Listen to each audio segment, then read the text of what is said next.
I love The Matrix. In fact, when I was a kid, I loved The Matrix so much, I actually wrote a Matrix fanfiction when I was 13. And not just a Matrix fanfiction, a Matrix and Sonic the Hedgehog crossover fanfiction. There were 2 video games based on the Matrix movie series that came out during my childhood. The Matrix Path of Neo was the one that actually followed the movies and let you play as Neo himself. And that's the game I always wanted as a kid, but I didn't have an Xbox or a PlayStation 2 at the time, so I never got it. Instead, I was left with Enter the Matrix, a spin-off title that focuses on the journey of 2 minor characters from the second and third movies. Even though I played this game a ton as a kid, I don't actually remember a whole lot about it. Except that there was this one driving level or something that I just hated as a kid. Like, I could never beat it, it was way too hard. Well, I guess I'm committed now. Let's take a trip down memory lane and see how far this rabbit hole goes. Enter the Matrix is one of those video game adaptations that sometimes uses movie footage for cutscenes. But what's really awesome to me is that the live-action cutscenes are custom-made for this game, rather than just being ripped from the movies. That's pretty freaking cool. The music in this game is also really good, especially if you're a fan of the industrialized orchestral sound of the Matrix soundtrack. Come on, Ghost. It's crazy. When she makes up her mind, you have one choice. You scatter the post office. Whatever's in that box cost Thaddeus his life. This won't be easy. Are you red or blue on this? You know me, Niobe. It's not a choice. It's a way of life.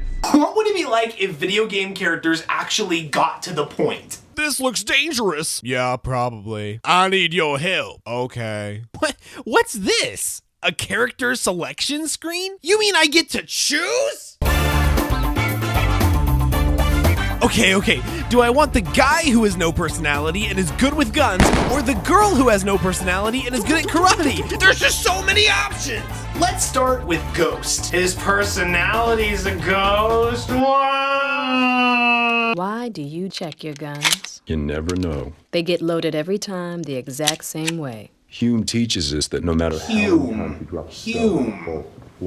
After an argument about philosophy, because it's the Matrix, Ghost and Niobe head out to rob a post office to recover a mysterious package that could help save mankind. And this is where the gameplay begins. We get dropped off in the lobby with some tutorial prompts, and it's time to get to work. Let's see. If I'm robbing a secure building here, I think stealth would probably be the best option. Oh, crap! I didn't mean to pull out my gun. What are the controls? Hey, guys, I didn't want to fight. I just wanted to sneaky sneak.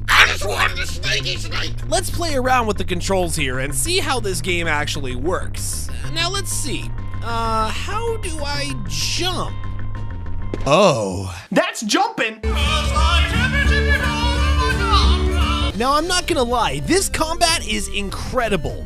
It's really amazing how well the developers captured the movement and cinematic feel of the combat from the movies, and most of the time, hand-to-hand fighting in this game just feels great. The camera moves around a lot during combat, but it never gets confusing, because it works together really well with the movement of the characters in the fight. You can pull off the crazy slow-mo acrobatics from the movies by using focus, which recharges over time. You can do some amazing stuff while in focus mode, including my absolute favorite thing to do in this game.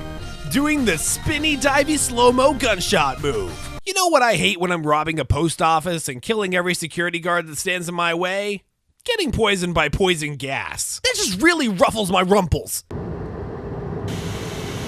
Man, this commute to work's getting more killer by the day! Is it just me, or is this level lasting a really long time? I think I'm getting lost too. Everything in here looks the same. Here, I know what I'll do. I'll go all Jack and the Bean Goose on it, leave a trail of ducklings so I know where I've been. That's a good spot. Right there. I feel like I've been wandering through this post office longer than most celebrity marriages. I keep fighting the same battles against the same bad guys, and it's starting to concern me. Ah, wait, I've already been here. The ducklings tell no lies. You know what? I can do this. I can maze my way through this maze. I'll just make nothing but left turns, and I'll find my way to the center. I'll find my way to the Goblet of Fire. And the inevitable death of Cedric Diggory. It seems I've found the mailroom. Now I've just got to find mailbox number 731222. December 22nd, 1973. Looks like we found the package just in time, because now we're under attack. Right before Ghost gets killed, Niobe comes to the rescue. Time to make our escape.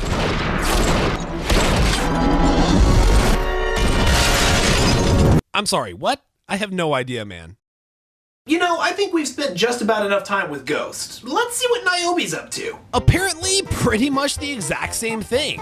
I mean, you go through most of the same rooms, there are some unique ones, and you get lost in the same places. You even find the package as Niobe instead of Ghost, and Ghost is the one that saves you in the cutscene instead. Later in the game, Ghost and Niobe get unique levels all of their own though, which is really cool. Having an actual reason to play through the game multiple times is a good thing. This game's a little bit different than I remembered.